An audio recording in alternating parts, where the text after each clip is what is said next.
Then it got a little bit dark and I thought, I better check it, and he'd probably be close, eh? So I took me goggles and I swam to that big rock again. I got up and I looked.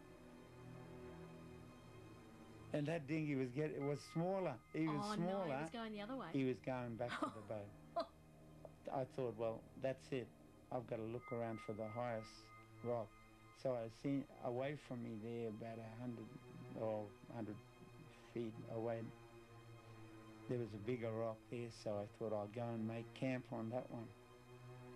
So I swam towards that one, which is just about waist deep, got onto that with that shell bag. And I got that shell bag and filled it right up to the top. And I thought, oh, the handle, I made the handle soft, and it was about quarter-inch thick rope. By the time I untangled it from the handle and I made splice the handle on it, I got about 7 feet on it, and I thought, well, that'll hold me until the dinghies arrived, you know, Yeah. when the tide come in. So it came in, started coming in very fast. I got on top of the rock, and then I sort of waited up there, and I just hung onto it like I was surfing on top of the rock. And as it got darker, I just kept yelling out, you know, "Hoi!" Not like that. I was yelling out louder than that, I'm but sure you were.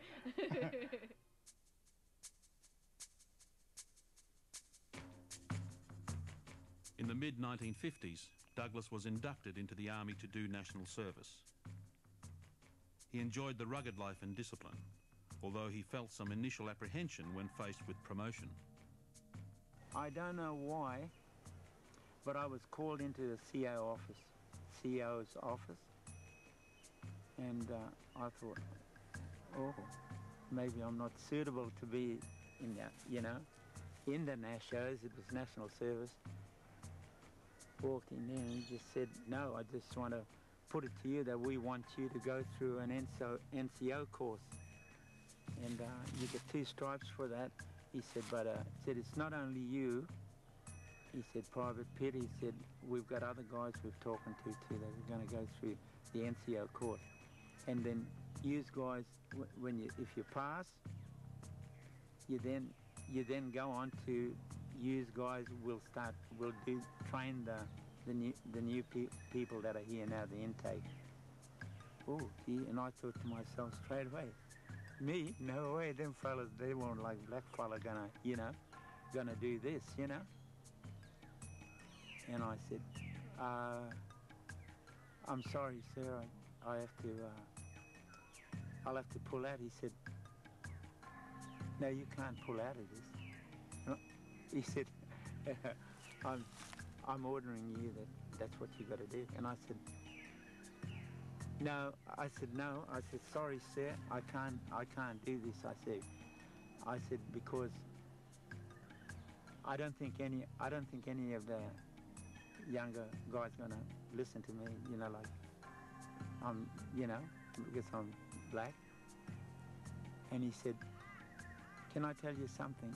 He said, look, if anybody ever say anything to you about your colour, he said, we'll discharge them straight away. And I came out and I got 2 stripes straight away, the highest there. So we turned around then and started training them guys. But it was real good, you know, like I sort of found that all our other, like, white boys that was there in the army, they were real good. You know, they were real men, they were good. And everything worked out, and they just backed me up all the way.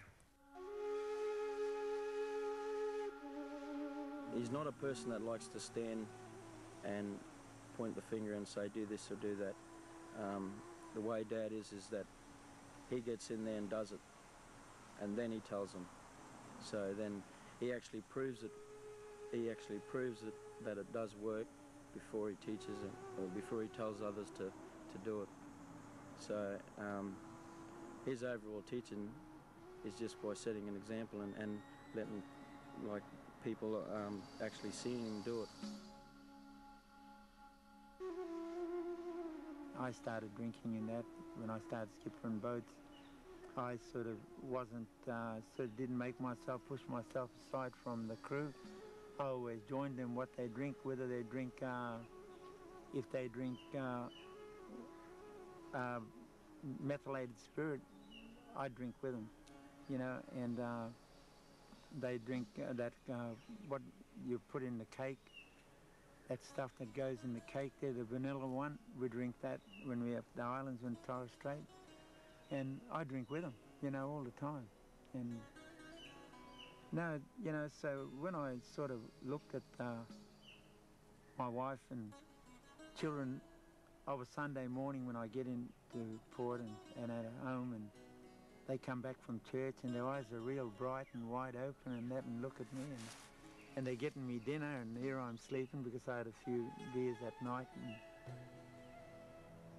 and I just looked and I just felt to myself, yeah, I better do something for God, because look what he's doing to my family, you know. So there was one time I decided I'll go to church. So I thought, oh well, like all my mates said, oh well, pity when you walk into that church is going to fall down. But to my surprise, it didn't, eh? When I walked into that church, I felt something good. I guess when Dad was actually active in the church, I sort of was with him, and the way he'd gone about helping out other Indigenous people or non-Indigenous people as well. He gave up his own, you know, he gave up his own time to actually go up to the hospitals and spend a great deal of time just talking to patients within the hospital. And I, you know, had the opportunity of going up a couple of times with him, and we're talking about patients that were sort of on their last legs, and Dad would give up, you know, hours just to go and sit there and talk to them, rather, you know, not just all preaching Christianity, but just to sit there and you know, comfort people.